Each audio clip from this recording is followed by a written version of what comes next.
ہم جو ہے وہ اکثر یہ شکوہ کر دیتے ہیں کہ اللہ پاک تو ہماری دعاؤں کو قبول ہی نہیں کرتے، اللہ پاک تو ہماری دعاؤں کو سنتے ہی نہیں۔ اکثر یہ شکوہ ہم میں سے اکثر لوگوں کی زبان پر رہتا ہے۔ تو اس سلسلے میں یاد رکھیے کہ دیکھیں، دعا کے قبول ہونے کی 3 صورتیں حدیث پاک میں آتی ہیں۔ آپ علیہ الصلوۃ والسلام نے ارشاد فرمایا، حدیث پاک کا مفہوم ہے کہ انسان جب اللہ پاک سے دعا کرتا ہے تو اس کی 3 صورتیں ہوتی ہیں، یعنی ہر حال میں وہ دعا قبول ضرور ہوتی ہے۔ ایسا نہیں ہوتا کہ انسان نے دعا کی ہے اور وہ دعا قبول ہی نہیں ہوئی، لیکن اس دعا کے قبول ہونے کی صورتیں مختلف ہیں۔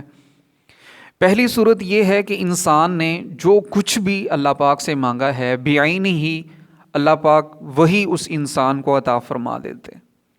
اور دوسری صورت یہ ہے کہ انسان نے کوئی دعا اللہ پاک سے مانگی ہے، لیکن اللہ پاک اس کے بدلے میں اس پر آنے والی کوئی مصیبت کو ٹال دیتے ہیں۔ تیسری صورت یہ ہے کہ انسان نے کوئی دعا اللہ پاک سے مانگی ہے، اللہ پاک اس دعا کو ذخیرہ کر لیتے ہیں۔ کل قیامت کے دن جب سب کا حساب کتاب ہو رہا ہوگا، اعمال تولے جا رہے ہوں گے، تو تب یہ انسان جب اپنی اس دعا جو ذخیرہ کر لی گئی تھی اس کے اجر کو دیکھے گا تو یہ خواہش کرے گا کہ کاش دنیا میں میری کوئی بھی دعا قبول نہ کی گئی ہوتی، ساری دعاؤں کا اجر مجھے آج ہی مل جاتا۔ تو یہ 3 صورتیں ہیں، ہماری دعا ان 3 صورتوں سے باہر جاتی ہی نہیں۔ اب اللہ پاک جو ہیں وہ ہمارے ظاہر کو بھی جاننے والے ہیں، ہمارے باطن کو بھی جاننے والے ہیں، ہمارے ماضی، حال، مستقبل سب سے واقف ہیں۔ اللہ پاک کی ذات جانتی ہے کہ میرے بندے کی میں نے جو یہ مانگ رہا ہے وہی اس کے لیے بہتر ہے، تو اللہ پاک وہی اس کو عطا فرما دیتے ہیں۔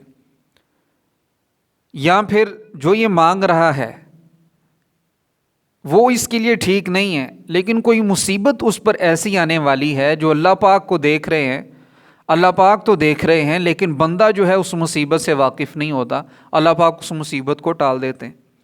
یا پھر اللہ پاک اس دعا کو جو ہے وہ ہمارے لیے ذخیرہ کر لیتے ہیں۔ ہم جو ہے وہ یہ شکوہ کر دیتے ہیں کہ ہماری تو دعائیں ہی قبول نہیں ہوتی۔ اب دیکھیں، ایک باپ جو ہے وہ اپنے بیٹے کو کوئی چیز دینے کے لیے بلاتا ہے، وہ کہتا ہے بیٹا میرے پاس آؤ تو میں تمہیں یہ چیز دوں گا۔ تو اب جب بیٹا باپ کے پاس جاتا ہے تو باپ اس سے اٹکھیلیاں کرتا ہے، اس کے ساتھ لاڈ پیار کرتا ہے اور اس کو وہ چیز دے دیتا ہے۔ یا کبھی یوں ہوتا ہے کہ باپ بیٹے سے یوں کہتا ہے کہ تمہیں کیا چیز چاہیے، وہ باپ کی خواہش یہ ہوتی ہے کہ بیٹا اپنے منہ سے مجھ سے کچھ مانگے، اپنی خواہش سے مجھ سے کچھ مانگے تو میں اس کو دوں گا۔ تو باپ دینا چاہتا ہے لیکن وہ چاہتا بھی ساتھ ساتھ یہ ہے کہ یہ خود مجھ سے مانگے۔ تو جب بیٹا کوئی چیز کی خواہش کرتا ہے تو باپ جو ہے اس کو معلوم ہوتا ہے کہ اس کو ضرورت ہے اور وہ اس کو پھر وہ چیز دے دیتا ہے۔ قرآن پاک کی آیات ہیں، اللہ پاک کا ارشاد ہے، سورۃ المومن کی آیات ہیں، وَقَالَ رَبُّكُمُ ادْعُونِي أَسْتَجِبْ لَكُمْ إِنَّ الَّذِينَ يَسْتَكْبِرُونَ عَنْ عِبَادَتِي سَيَدْخُلُونَ جَهَنَّمَ دَاخِرِينَ۔ اللہ پاک ارشاد فرماتے ہیں کہ ادعونی، مجھ سے مانگو، استجب لکم، میں تمہاری دعاؤں کو قبول کروں گا۔ تو ایک باپ جو ہے وہ اپنے بیٹے سے اس طرح کا معاملہ نہیں کرتا کہ اگر بیٹا کوئی چیز مانگے اور باپ اس کو نہ دے، تو ایک خالق جو ہے ہم سب کا پیدا کرنے والا ہے، 70 ماؤں سے ہم سے زیادہ محبت کرنے والا ہے، وہ اپنے بندے کے ساتھ ایسا معاملہ کیسے کر سکتا ہے کہ بندہ کوئی چیز مانگے اور اللہ پاک کی ذات اس کو نہ دے۔